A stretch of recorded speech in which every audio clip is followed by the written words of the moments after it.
नाज़रीन कराम, सबसे पहले आप तमाम नाज़रीन को न्याज़ी टीवी का सलाम। हमारी दुआ है मौला अपने हबीब के सदक़े में अपने तमाम बंदों को सलामत रखे और पंजतन पाक का सदका अता फ़रमाए, आमीन।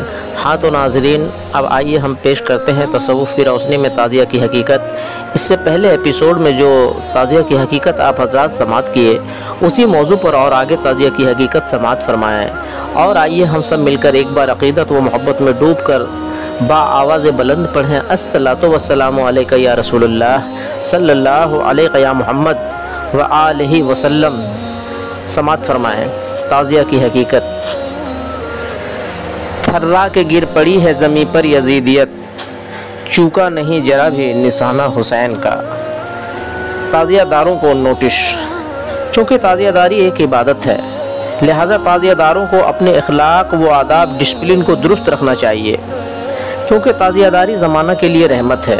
हालांकि नमाज, रोज़ा और हज को भी इबादत कहा जाता है, मगर नमाज, रोज़ा, हज की इबादतों में अखलाक व आदाब को दुरुस्त रखना ज़रूरी नहीं समझा जाता है, क्योंकि ये इबादतें गुनाह माफ़ कराने के लिए की जाती है। जैसे अक्सर उलमा कहते हैं कि गुनाह जो भी करो उसकी फ़िक्र ना करो, अलबत्ता नमाज़ पढ़ते रहो, गुनाह खुद ब खुद ख़त्म हो जाएंगे।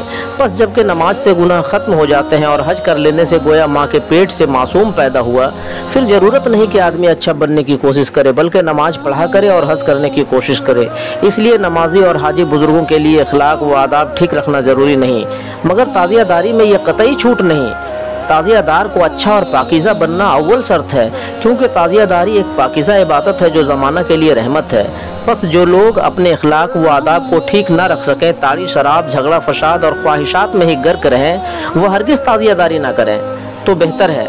क्योंकि गैर महज़ब तरीके से ताज़ियादारी को जब दूसरे लोग देखेंगे तो कहेंगे या सोचेंगे कि ऐसा मालूम पड़ता है कि ये लोग यजीदी तर्ज पर चल रहे हैं, ये हरगिज़ हज़रत इमाम हुसैन अलैहिस्सलाम के मानने वाले नहीं। लिहाजा पहली बात यह कि ताज़ियादार अपने अखलाक व आदाब से काम करना चाहिए, क्योंकि मुखालिफैन ताज़िया हज़ारों मंसूबे बांधे रहते हैं कि किसी तरह ताज़ियादारी बंद हो जाए। मुखालिफैन ताज़िया कहीं ताज़ियों को आगे पीछे के सवाल पर दो ताज़ियादारों को बाहम टकरा देते हैं, कहीं तबर्रा व मदा सहाबा का सवाल पैदा करके सिया सुन्नी का तनाज़ा खड़ा कर देते हैं, कहीं ताज़ियों पर ईंट पत्थर फेंक कर हिंदू मुस्लिम फसाद खड़ा कर देते हैं, कहीं ताज़ियों को सरकारी चक्कर बिजली के खंभों में फंसा कर कानूनी मुजरिम बना देते हैं। लिहाजा ताज़ियादारों को अपने होश व हवास दुरुस्त रख कर शब्र व तहम्मुल से काम लेना चाहिए, क्योंकि अक्सर देखा और सुना जाता है कि मुखालिफैन ताज़िया अपनी नमाज़ों में अपने खुदा से दुआ मांगते हैं, या अल्लाह ताज़ियादारों को किसी अजाब में डाल दे। इत्तफाक की बात, अगर कहीं भी ताज़ियादारी किसी कौम या सरकारी झमेले में पड़ जाते हैं तो फ़ौरन मुखालिफैन ताज़िया ही कहने लगते हैं कि ताज़ियादारों को ही सब कसूर है, ताज़ियादारों को ही सज़ा मिलना चाहिए और ताज़ियादारी बंद कर देना चाहिए। मिसाल के तौर पर दो वाक़यात का मुआयना करें। नंबर 1, शहर कलकत्ता 1942 ईस्वी में राजा बाजार से शाम बाज़ार तक नई ट्राम लाइन बिठाई जा रही थी। उसी रास्ते के दरमियान मानिक तल्ला करबला है। ताज़ियादारों के जुलूस गुजरने के रास्ते से बिजली के तार काट कर ट्राम के खंभे उखाड़ दिए और जुलूस करबला तक ले गए। अंग्रेजी ट्राम कंपनी ने ताज़ियादारों पर 5 लाख रुपए हर्जा खर्चा का दावा कर दिया। कलकत्ता के उर्दू अखबार और मुफ्ती साहिबान ने ट्राम कंपनी को मशवरा दिया कि ताज़ियादारी हमारे मज़हब में नहीं, ख्वाह जामाए अजहर यूनिवर्सिटी से फतवा मंगा लिया जाए। ट्राम कंपनी ने खुश होकर इधर तो 5 लाख खर्चा खर्चा का अदालत में दावा कर दिया और उधर दावा के कामयाबी के लिए जामाए अजहर मुल्क मिस्र से फतवा तलब कर लिया। ताज़ियादारी के बाबत इस्लाम का क्या हुक्म है? ताज़ियादारी दुरुस्त है या खिलाफ शरीयत? ताज़ियादारों का अजीब इम्तिहान था। एक तरफ मुद्दई अंग्रेजी ट्राम कंपनी और मुलजिम ताज़ियादारान, गवाह मुस्लिम अखबार और मुफ्ती साहिबान और आदिल जामाए अजहर और हाई कोर्ट। काश जरा सी लज्जिश हुई तो लाखों रुपए ताउन भुगतना पड़े और कलकत्ता से ताज़ियादारी बंद हो जाएगी और ताज़ियादारान जेल के हवाले कर दिए जाएंगे। मगर हज़रत इमाम हुसैन अलैहिस्सलाम की रहमत देखिए कि जामाए अजहर यूनिवर्सिटी मुल्क मिस्र से फतवा का जवाब आया कि ताज़ियादारी दुरुस्त है, यही इस्लामी हुक्म है। तब ट्राम कंपनी मजबूर हो गई, लिहाजा बड़ी खामोशी से हाई कोर्ट से अपना दावा वापस लिया और ताज़ियादारी हस्बे दस्तूर जारी रही। नंबर 2, शहर गोंडा 1950 ईस्वी में ताज़ियादारों ने अलम का जुलूस निकाला तो बिजली के खंभे में फंस गया, तो ताज़ियादारों ने मुतालबा कर दिया कि हमारे रास्ते से बिजली का तार काटा जाए वरना हम ताज़ियादारी नहीं करेंगे। खैर हाई कोर्ट तक मुकदमा पहुंचा और 9 साल ताज़ियादारी बंद रही। मुखालिफिन ताज़िया खुशियाँ मना रहे थे। मियाँ खूब फंसे, मज़ा आ गया। 9 साल बाद अदालतुल आलिया फैसला दिया कि जितना जनता के नुकसान का भी अंदाज़ा किया जाए कि 1 घंटा के लिए बिजली का तार कटने में कितना नुकसान होगा। तो दारुल उलूम गोंडा के एक मुफ्ती और एक हिंदू पंसारी ने बाहम मशवरा किया कि हम मुसलमान और तुम हिंदू दोनों मिलकर ये बयान दे देंगे 1 घंटा बिजली बंद रहने से लाखों रुपयों का कारोबार में खसारा होगा, लिहाजा बिजली का तार ना काटा जाए बल्कि ताज़ियादारी बंद हो जाए। मगर सेकुलर स्टेट का मकसद था कि ताज़ियादारी बंद ना हो, जारी रहे, क्योंकि सेकुलर के मानी ही है हर शख्स को मजहबी आज़ादी है। जबकि हुकूमत ने देखा कि सिर्फ एक मौलवी और एक हिंदू पंसारी मिलकर ताज़ियादारी में रोड़ा अटका रहे हैं, तो महकमा इनकम टैक्स के अफसरान तैनात हुए जिन्होंने ये एक्शन लिया कि जबकि 1 घंटा बिजली ना रहने से तुम्हारा लाखों रुपए का खसारा होता है, लिहाजा तुम ही बताओ कि तुम्हारे ऊपर रोज़ाना, माहाना या सालाना कितना इनकम टैक्स चार्ज किया जाए। बस इनकम टैक्स का नाम सुनकर हिंदू पंसारी अपनी तरफ भागा और दारुल उलूम का मुफ्ती अपनी तरफ भागा और इनकम टैक्स अफसरों ने पीछा किया कि ठहरो ठहरो, कहाँ जा रहे हो, सुनो तो जरा भागते हो। पंसारी ने कहा कि हुजूर मेरा कोई कसूर नहीं है और न मेरा कोई नुकसान है और न हमारी इतनी कोई बिक्री होती है। ये तो मौलवी साहब हमको बुला कर लाए थे कि चलो हम हिंदू मुसलमान मिलकर कह दिया जाए कि बिजली कटने से कारोबार में बड़ा खसारा होगा, इसलिए हमने ऐसा कह दिया, मगर ना हमारा कुछ नुकसान और ना हम ताज़ियादारी बंद करना चाहते हैं। बस अदालत का वो इंसाफ, इनकम टैक्स अफसरों की अक्लमंदी और ताज़ियादारों की सब्र तहम्मुल से शहर गोंडा की ताज़ियादारी जारी रही और अब भी शान व शौकत से हो रही है। बहरहाल मुखालिफिन ताज़िया इसी ताक में हमेशा लगे रहते हैं कि ताज़ियादारी बंद करने के लिए क्या क्या कारीगरी का कर डालें। बस ताज़ियादारों को चाहिए कि ताज़िए के बहाने से न तो कोई अपना निजी मामला हल करें और न किसी से अपनी पुरानी अदावत तय करें और न किसी को ये मौका दें कि कोई अंगुश्त नुमाई कर सके।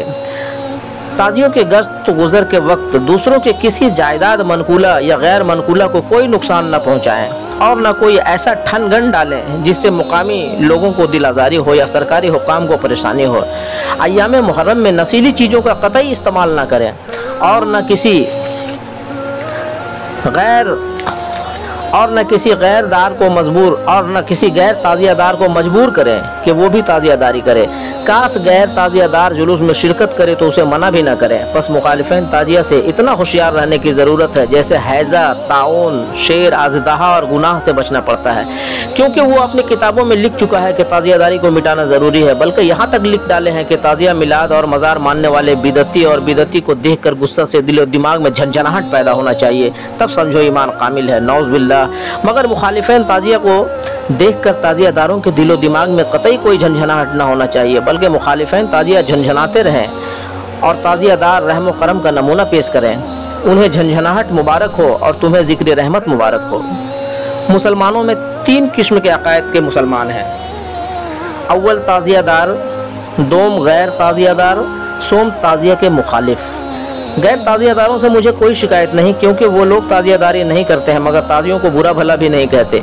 ये तो इल्मी मालूमात, खूनी ख़ानदान और क़ुव्वत रूहानी पर मुनहशिर है कि कोई ताज़ियादारी करता है और कोई नहीं करता है।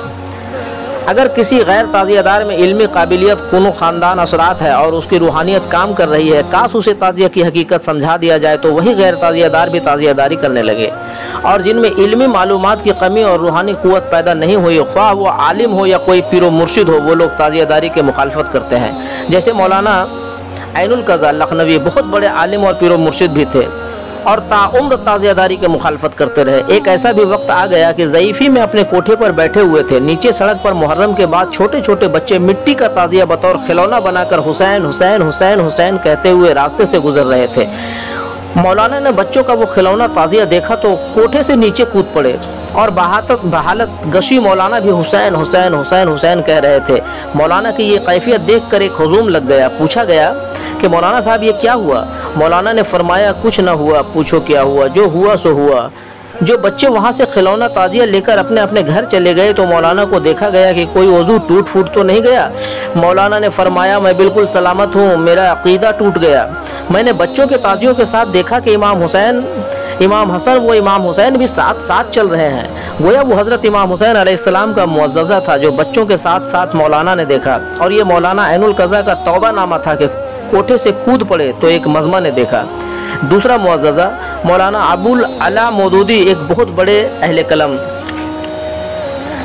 कलम मौलाना थे। इतने ही बड़े ताज़िया के मुखालिफ थे। ताज़िया के साथ ही सूफिया कराम जैसे ख्वाजा अजमेर और इमाम गज़ाली के ख़िलाफ़ भी लिख डाले और अहले बैत अलैहिस्सलाम के साथ भी कोई रियायत नहीं बरते।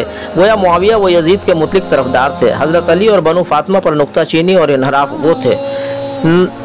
और मौलाना मौदूदी की जमात इस्लामी के एक लीडर नुमा आमिर उस्मानी रिसालत तजल्ली देवबंद थे, जिन्होंने महमूद अब्बासी की मातूब किताब खिलाफत मुआविया यजीद, जिसमें यजीद को अमीरुल मोमिनीन और इमाम हुसैन अलैहिस्सलाम को वाजिबुल कत्ल बागी लिखा गया था, को हिंदू में कई एडिशन शाया कराए। बड़ी दिलचस्पी से अहले बैत अलैहिस्सलाम की तौहीन आमेज अशात करते रहे, जिससे हिंदुस्तान में उनकी जमात इस्लामी एक नाकारा और तसूबी जमात बन गई। मगर एक ऐसा भी वक्त आ गया कि मौलाना अबुल अला मौदूदी ने न मालूम कौन सा मुअज़्ज़ज़ा देखा कि एक किताब खिलाफत मुल्कियत लिख डाले, जिसमें मुआविया यजीद की चमड़ी उधेड़ डाले और बनु उमैया के कब्रिस्तानों के हड्डियाँ निकाले। बनु उमैया के चीर फाड़ में हज़रत उस्मान को भी लथाड़ दिए। इस किताब में लिख दिया कि मुआविया यजीद के गलतियों पर कहाँ तक पर्दा डाला जाए कि हक़ को छुपाया जाए। हाँ तो नाज़रीन, अब दीजिए अपने भाई नियाज़ी टीवी को इजाज़त। हम फिर जल्द ही मिलेंगे अगले एपिसोड में तसव्वुफ़ की रोशनी में लेकर ताज़िया की हकीकत। आखिर में आप तमाम नाज़रीन से आपका भाई नियाज़ी टीवी का अज़ीज़ाना अपील करता है कि आप तमाम हज़रात तसव्वुफ़ की रोशनी में नियाज़ी टीवी पर पेश किए जा रहे प्रोग्राम तसव्वुफ़ और हकीकत को ज़रूर समाअत फरमाएँ और इस मोहम्मदी रोशनी को आप हज़रात ज़्यादा से ज़्यादा अपने दोस्तों में और तमाम मोहम्मदी भाइयों में शेयर करें और हर मोहम्मदी पैगाम आप तक फ़ौरन पहुँचे उसके लिए मोहम्मदी चैनल को ज़रूर सब्सक्राइब कर लें। और हमारी सदा जहाँ तक पहुँच रही है तमाम अहले हुसैन से गुजारिश है कि लब्बैक या हुसैन कमेंट में लिख कर हमें ज़रूर आगाह करें। हमारी दुआ है मौला इस नेक अमल को कबूल फरमाए और मौला हुसैन आपको इसका अज़र अता फरमाए। अस्सलातु वस्सलामु अलैका या रसूलुल्लाह सल्लल्लाहु अलैका या मुहम्मद। लब्बैक या हुसैन लब्बैक।